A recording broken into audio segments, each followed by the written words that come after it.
Hello hi साथियों। इस video में हम आपको डीएनए और आरएनए के बारे में बताएंगे। डीएनए और आरएनए क्या होता है? डीएनए एक जेनेटिक गुण है, ठीक है। ये आनुवांशिक इकाई से माना जाता है। तो सबसे पहले आप जानते हैं कि हमारा जो बॉडी है वो सेल से मिलकर बना है। हमारा जो बॉडी है सेल से मिलकर बनता है। और सेल में आप जो देखते हैं कि सेल आप देखते हैं, सेल ये आपका सेल है। ये सेल में एक न्यूक्लियस होता है, ठीक है। न्यूक्लियस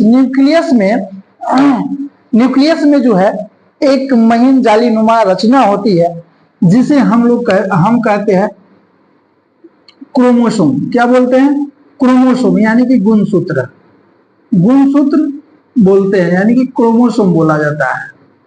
क्रोमोसोम क्रोमोसोम जो है, क्रोमोसोम हर एक व्यक्ति में एक निश्चित रहता है। हर एक जीव जंतु में जो है ना क्रोमोसोम की संख्या निश्चित रहती है। जैसे मानव में 23 जोड़ा क्रोमोसोम होता है, 23 जोड़ी होता है।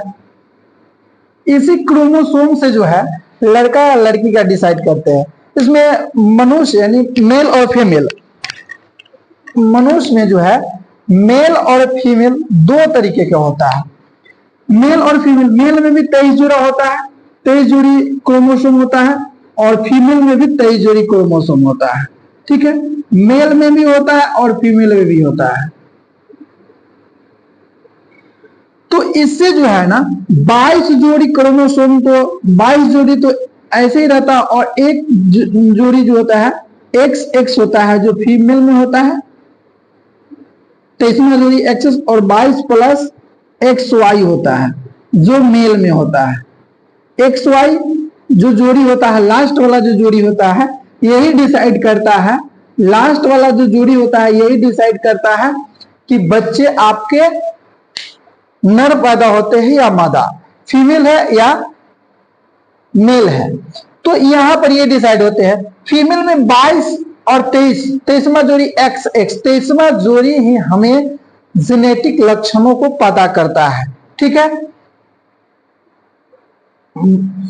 22वां जोड़ी जो है, 22 जोड़ी तो दोनों में रहता है, 23वां जोड़ी से ही हमें पता चलता है कि हमारे बच्चे जो है मेल है या फीमेल है।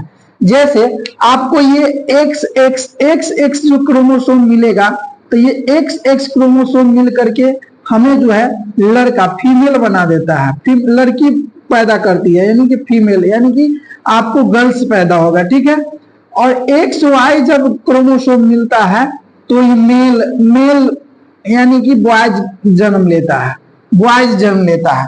तो X और Y, तो समाज में कहा जाता है कि अगर किसी की लड़की ही सिर्फ होती है तो वहां उनके उसके माता पिता सास ससुर जो बोलते हैं कि लड़की के ही दोष है। लेकिन ऐसा बिल्कुल नहीं होता। क्यों? क्योंकि मर्द में XY क्रोमोसोम होता है। तो मर्द के क्रोमोसोम यानी शुक्राणु जो होते हैं, वाई शुक्राणु अगर जाते हैं तो एक्स अंडाणु से मिलते हैं तो जाइगोट बनता है, तो वो भ्रूण जो बनता है तो वो लड़का पैदा होता है। जब एक्स से मिलता है तो लड़की पैदा होता है। तो ये होता है। तो एक्स वाई क्रोमोसोम जो हमारे होता है, एक्स वाई जो क्रोमोसोम होता है,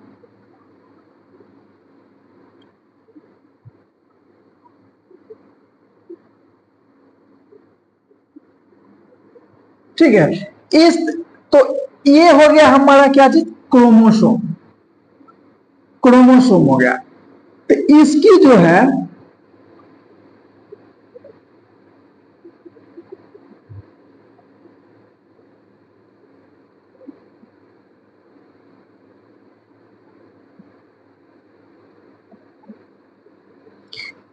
इसकी जो है इस क्रोमोसोम को थोड़ा सा क्या किया, वाटसन और ग्रीक नाम वैज्ञानिक जो है ये दोनों मिलकर एक खोज किया, डीएनए का खोज किया, डीएनए का डबल हेलिक्स मॉडल का खोज किया। तो क्या किया, एक क्रोमोसोम का जो थोड़ा सा इसको जो है खींचा गया तो इस तरीके से इसको रचना दिखाई दी गई, जो द्विकुंडलिक रचना दिखाई दिया गया। द्विकुंडलिक रचना, द्विकुंडलिक द्विकुंडलिक रचना दिखाई दी गई, यानी कि जो डबल हेलिक्स मॉडल इसकी खोज जो है वाटसन एवं क्रिक ने किया था, वाटसन एवं क्रिक ने किया था। ठीक है, वाटसन एवं क्रिक ने किया था 1953 ईस्वी में, और इसे 1962 ईस्वी में जो है नोबेल पुरस्कार भी मिला गया था, नोबेल पुरस्कार भी मिला इसकी खोज के लिए। तो डीएनए की जो है डबल हेलिक्स मॉडल की खोज वाटसन एवं क्रिक ने किया था। इसकी रचना इस तरीके से होता है, इस तरीके से होता है, यानी कि जो इसकी रचना है इस तरीके से होता है।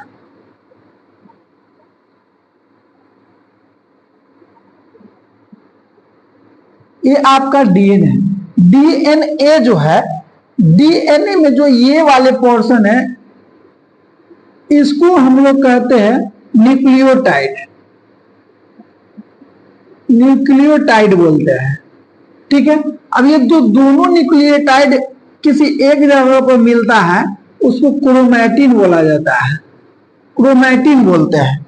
ठीक है, तो वाटसन एवं क्रिक ने डबल हेलिक्स मॉडल की खोज किया था। इन्हें इसकी खोज के लिए 1962 ईस्वी में नोबेल पुरस्कार से नवाजा गया। डीएनए में जो है इस तरीके से आगे चल के जो है ऐसी जो रचना दी गई जिसे जीन बोला जाता है, इसके बीच में जो है रचना दी गई इसको जीन बोला जाता है। तो एक क्रोमेटिन से दूसरे क्रोमेटिन के बीच की जो दूरी होती है 34 एंगस्ट्रॉम होता है। कितना होता है? 34 एंगस्ट्रॉम होता है। तो ये एग्जाम में भी पूछा गया क्वेश्चन है, हाई लेवल के क्वेश्चन ये पूछा नहीं जाता है, ताकि हम आपको बता दिए हैं। ठीक है, तो ये आपका द्विकुंडली डबल हेलिक्स मॉडल वाटसन एवं क्रिक ने किया था। और डीएनए की जो है, डीएनए जो होता है दो प्रकार का होता है। डीएनए को पॉलीन्यूक्लियोटाइड भी बोला जाता है, पॉलीन्यूक्लियोटाइड भी बोला जाता है, पॉलीन्यूक्लियोटाइड। ठीक है, ये न्यूक्लियोटाइड होता है, डीएनए जो होता है ना न्यूक्लियोटाइड होता है।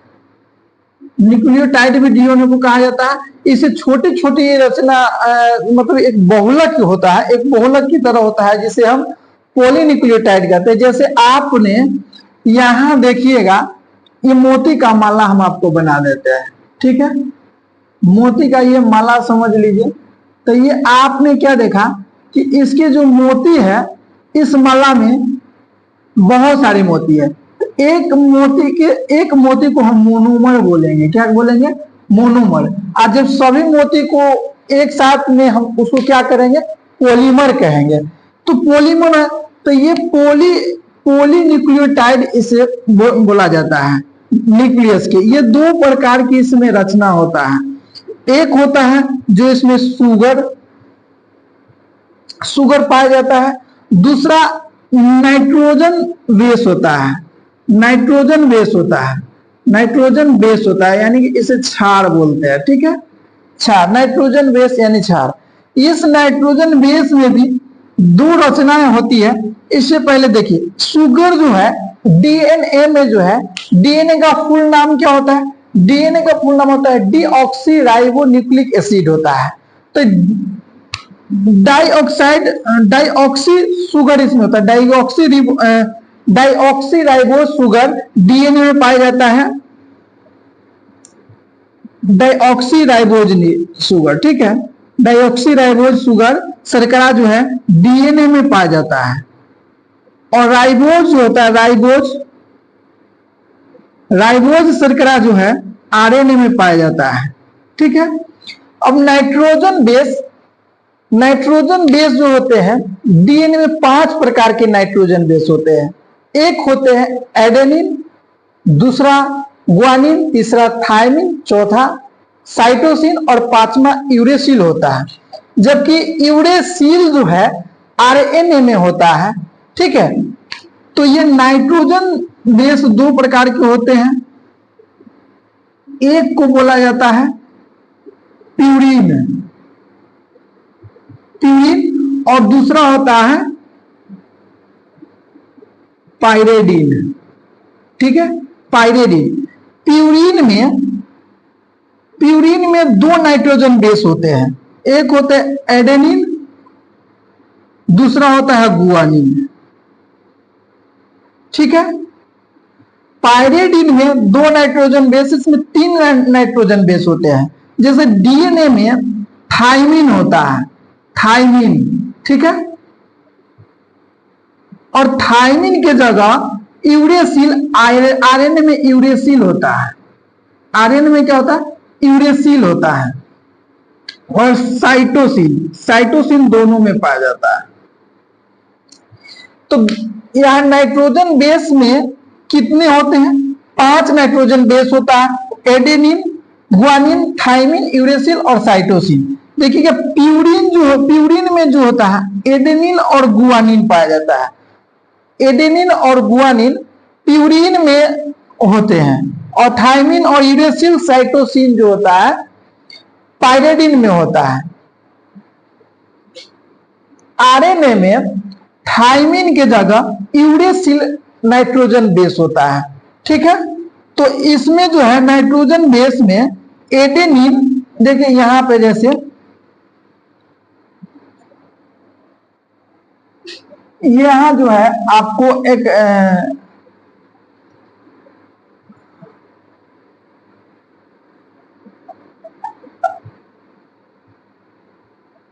चलिए यहां पे बना देते हैं हम आपको, ठीक है। इस तरीके की जो रचना होता है, ATGC, फिर ATGC, इस तरीके से ये बॉन्ड बना रहता है, एक दूसरे से जो है जुड़ा हुआ रहता है। तो ए के साथ जो है हाइड्रोजन के डबल बॉन्ड होता है टी के साथ, यानी थाइमिन के साथ, और गुआनिन के साथ ट्रिपल बॉन्ड होता है साइटोसिन के। ये एग्जाम में पूछा जाता है कि हाइड्रोजन, एडेनिन और थाइमिन नाइट्रोजन बेस के बीच हाइड्रोजन के कितने बॉन्ड होते हैं, तो आपको डबल बॉन्ड बताना है। गुआनिन और साइटोसिन के बीच हाइड्रोजन के कितने बॉन्ड होते हैं, तो 3 बॉन्ड होते हैं। उसके बाद ये पूछा जाता है कि नाइट्रोजन बेस में थाइमिन के जगह पर आरएनए में कौन सा नाइट्रोजन बेस होता है, तो थाइमिन के जगह यूरेसिल पाया जाता है। क्या होता है, यूरेसिल पाया जाता है। ये आपके हाइड्रोजन है, डीएनए की ये कहानी हुआ। डीएनए में जो है, डीएनए में डबल हेलिक्स मॉडल होते हैं, इसकी खोज जो है वाटसन एवं क्रिक ने किया था। और आरएनए का जो होता है सिंगल एक कुंडलिक होता है। तो आरएनए हम इसके बाद आपको बताते हैं, ठीक। आरएनए देखिएगा, आरएनए जो होता है एक कुंडलिक रचना होता है, आरएनए का एकल कुंडलिक रचना होता है, एकल कुंडलिक रचना होती है आरएनए की, ठीक है। आरएनए में नाइट्रोजन बेस जो होता है, आरएनए में नाइट्रोजन बेस थाइमिन के जगह पर क्या होता है, थाइमिन के जगह पर यूरेसिल आता है, यूरेसिल, थाइमिन के जगह पर यूरेसिल होता है, ठीक है। आरएनए जो है, आरएनए प्रोटीन संश्लेषण करता है, क्या करता है, प्रोटीन का संश्लेषण करता है। आरएनए प्रोटीन का संश्लेषण होता है। इसमें कौन सा शुगर होता है, इसमें जो है राइबोज शर्करा होता है, राइबोज शर्करा पाया जाता है, राइबोज शर्करा पाया जाता है, राइबोज शर्करा पाया जाता है आरएनए में। और डीएनए में डीऑक्सीराइबोज शर्करा होता है। तो आरएनए प्रोटीन का संश्लेषण होता है। आप जानते हैं कि प्रोटीन का निर्माण हमारे बॉडी में कैसे होता है। तो प्रोटीन हमारे शरीर में 10 प्रकार के अमीनो अम्ल, आवश्यक अनावश्यक अमीनो अम्ल होते हैं। अनावश्यक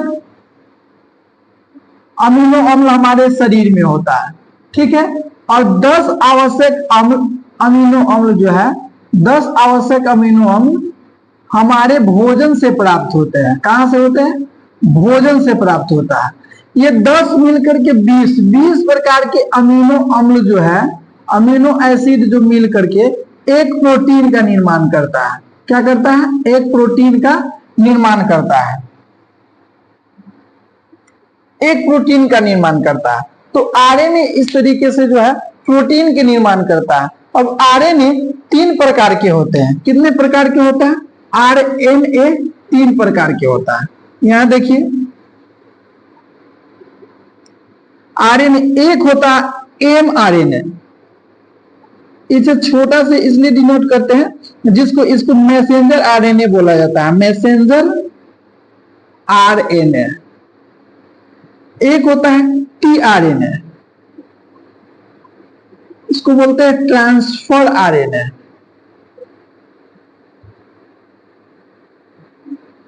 एक होता है आरआरएनए,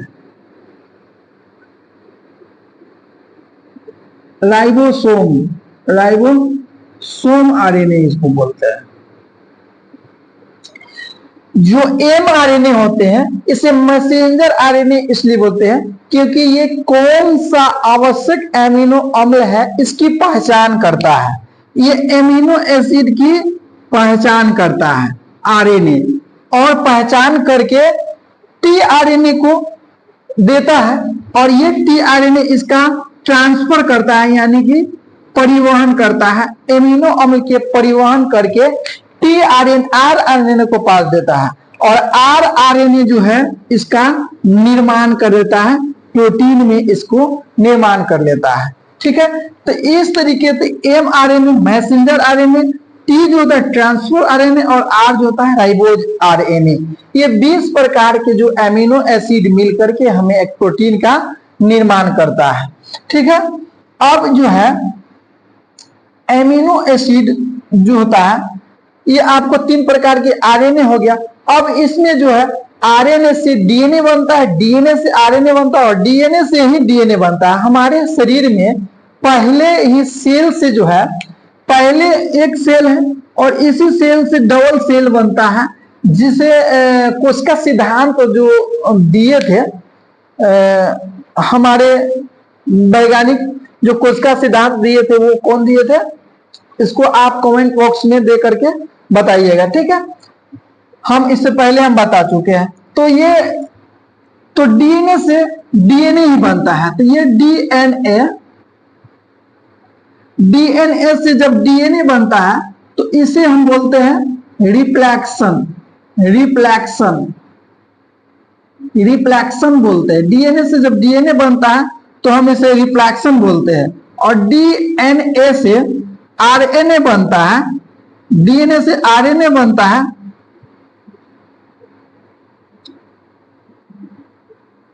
तो इसे हम ट्रांसक्रिप्शन बोलते हैं, ट्रांसक्रिप्शन बोलते हैं जब डीएनए से आरएनए बनता है। और आरएनए से जब डीएनए बनता है तो इसको हम रिवर्स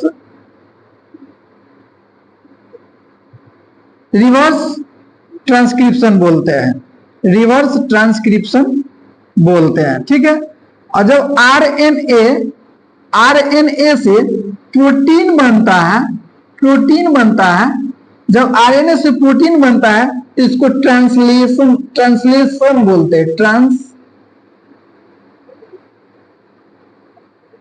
ट्रांसलेशन मतलब यानी कि ये पूरी तरीके से प्रोटीन में बदल देता है। तो ये आपको आरएनए और डीएनए में जो डिफरेंट होता है, क्या होता है कि आरएनए में जो है राइबोज शर्करा पाया जाता है, और राइबोज शर्करा पाया जाता है, जबकि डीएनए में डाइऑक्सीराइबोज शर्करा पाया जाता है। आरएनए एक कुंडलिक रचना होती है, जबकि डीएनए द्विकुंडलिक रचना होता है। आरएनए प्रोटीन का संश्लेषण करता है। इस तरीके से आपको ये आपका डीएनए और आरएनए आप समझ चुके होइएगा। हमें आशा है कि आप समझ गए। तो इस वीडियो को आप लाइक कीजिए, शेयर कीजिए, कमेंट कीजिए, और ज्यादा से ज्यादा हो इसे प्रमोट करने की यानी कि शेयर करने की कोशिश कीजिए। Okay, thank you.